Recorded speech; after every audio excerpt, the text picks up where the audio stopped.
بسم اللہ الرحمن الرحیم۔ آج میں آپ ناظرین کو سامعین کو ایک منفرد بات اور مشورہ دینے لگا ہوں۔ وہ یہ ہے کہ روزگار ایک بہت بڑا مسئلہ ہے۔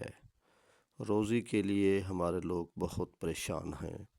ہمارے پاس ایم فل بھی ہیں، پی ایچ ڈی بھی ہیں، اعلیٰ تعلیم یافتہ لوگ بھی ہیں، لیکن روزگار کے حوالے سے پریشان ہیں۔ بہت کم لوگوں کو یہ مواقع ملتے ہیں کہ وہ غیر ممالک میں جا کر اپنی روزی تلاش کر سکیں۔ اکثریت اپنے ملک میں مارا مارا پھر رہی ہے۔ تو اس حوالے سے سستی اور غفلت نہیں ہونی چاہیے۔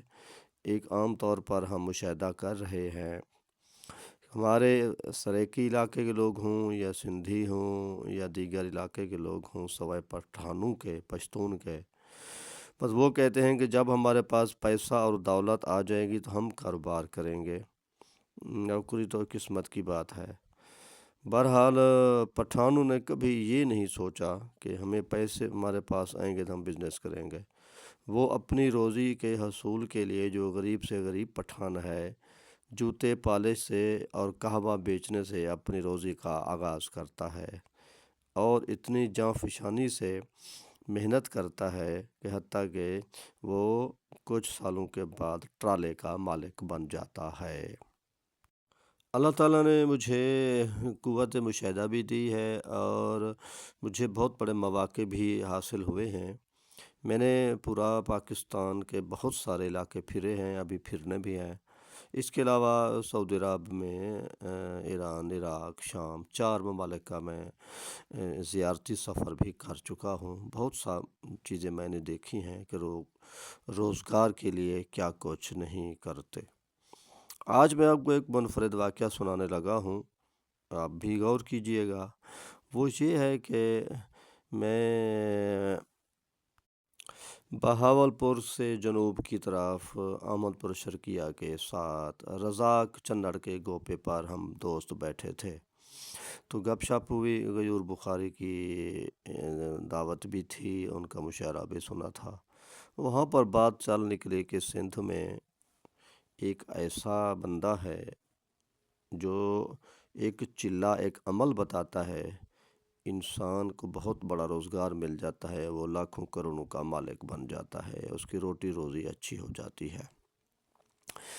چلو ہم نے سنا کہ اس بندے کو تلاش کرنا چاہیے، تو پھر وہ ہم کو کلا دراوڑ لے گئے، چنن پیر لے گئے، بہاولپور کے نوادرات دکھائے، لیکن ہمارے ذہن میں وہی روزگار، وہی بات چھائی ہوئی تھی کہ اس کے بارے میں ہم وہ سندھ میں کیسے تلاش کریں۔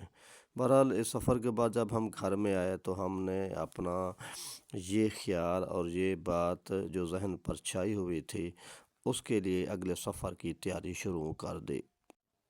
کیونکہ ہمارے رحیم یار خان صادق آباد سے آگے بھی کچھ دوست ہیں، ویسے پروفیسر محسن بلوچ جو رحیم یار خان میں رہتے ہیں، اس سے بھی ہماری دوستی ہے، تعلق داری ہے، وہ بھی مشورے اچھے دیتے رہتے ہیں۔ بہرحال ہم نے ڈیرکی کا سفر کیا اور وہاں پر ہمارے پٹھان خان جو ٹیچر ہیں اور ان کے بڑے بھائی پروفیسر پنل خان، ان سے ہمارا پرانا یارانہ دوست ہے، ان کے مہمان بنے، بہت خوش ہوئے۔ ان سے یہ باتیں ہیں، ان کے سننا ہم نے بھی ہے، لیکن ہم کو پتہ نہیں چل رہا کہ وہ بندہ کون ہے۔ بہرحال اس بارے میں ہم معلومات لیتے ہیں۔ پھر وہ ہمیں پیر پکھڑوئی لے گئے، ڈیرکی کے علاقے کی سیر کروائی اور بہت سارے علاقے یہاں پر منفرد درگاہوں کی زیارات بھی کروائیں۔ تو ہمارے ذہن میں تھا کہ پیر پکھڑوئی کے جو جمعہ نماز کے امام ہیں سید زاہد حسین زیدی، وہ بھی تو ہمارے علاقے کے ہیں، ان سے معلومات لی جائیں۔ تو بہرحال ہم اس کاوش میں رہے اور سفر میں رہے، تلاش میں رہے۔ ابھی اس کا پتہ نہیں چل رہا تھا کہ وہ بندہ کون ہے تھا۔ پھر ہم نے صفدر زیدی سے رابطہ کیا، وہ ہم کو شاہ عبداللطیف بھٹائی اور سندھ کے بہت سارے علاقوں میں، ٹنڈو اللہ یار میں اور گردنوا کے علاقے میں لے گئے، وہاں بھی معلومات لیں اور درگاہ حضرت شہباز قلندر کی زیارت بھی کروائیں۔ واپسی پر آخر کار ہم کو وہ مطلوبہ شخصیت کا تعارف ہو ہی گیا۔ وہ ٹنڈو اللہ یار کے ایک گاؤں میں رہنے والا ایک بندہ تھا۔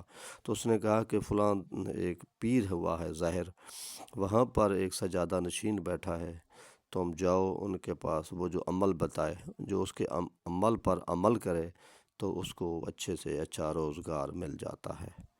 آخر کار ہم وہاں پہنچے، اس نے ہماری وضاحت، ہماری شخصیت دیکھی، تو جب ہمارا جذبہ جنون دیکھا کہ واقعی یہ اپنے بیٹے کے روزی کے لیے یہاں آئے ہیں اور نوکری کی تلاش میں ہیں کہ ان کا بیٹا بھی ایم فل ہے، اس کو روزی نہیں مل رہی، تو انہوں نے کہا ہمارا ایک مشکل کام ہے، آپ ویسے تو 40 دن کا چلہ ہے، آپ نے پہلے 7 دن ہمارے ساتھ گزارنے ہیں، اگر وہ 7 دنوں میں تم کامیاب ہو گئے تو پھر آپ کو وہ چلہ کاٹنے کا کہا جائے گا، اگر چلہ آپ نے کاٹ لیا تو آپ کو ایک شاندار روزگار مل جائے گا۔ مرتا کیا نہ کرتا، ہم نے بھی ایسا ہی کیا، اور انہوں نے 5 وقت کی نماز کا حکم دیا، وہ ہم پہلے بھی پڑھتے تھے، تلاوت کے بارے میں کہا، اس نے کچھ تسبیحات بتائیں وہ بھی، اور اس نے ہمیں اپنے 24 گھنٹے کے شیڈول بتایا کہ کس وقت سونا ہے، کیسے کرنا ہے، یعنی وہ ہمارا نظم و ضبط چیک کر رہے تھے۔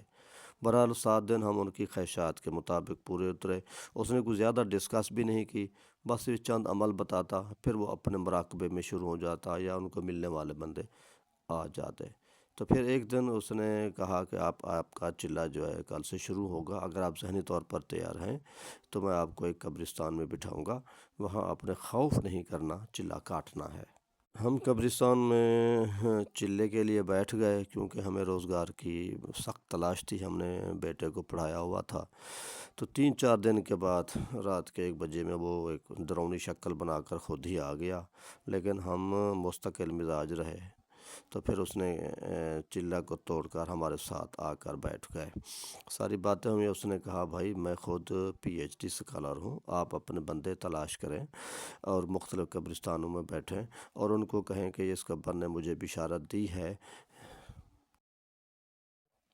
آپ اپنے 40-20 مختلف قسم کے بندے ہم خیال کریں جو آپ پر اعتماد کرتے ہوں، ان کو بتائیں کہ یہ فلاں قبر سے میں بار بار یہ خواب دیکھ رہا ہوں، وہ کہتے ہیں کہ میرا مقبر بناؤ، میرا روضہ بناؤ، تو وہاں پر آپ غلیف ڈالنا شروع کر دیں، مقبرہ بنانا شروع کر دیں، مجاور بن جائیں۔ میں خود PhD انگلش ہوں، مجھے روزگار نہیں ملا تھا، تو میں نے یہی کام سوچا ہے، اب الحمدللہ دور دور سے لوگ آتے ہیں، جس طرح آپ سریکستان کے علاقے سے، ڈیرہ غازی خان سے آئے ہوئے ہیں، اسی طرح پورے لوگ آتے ہیں۔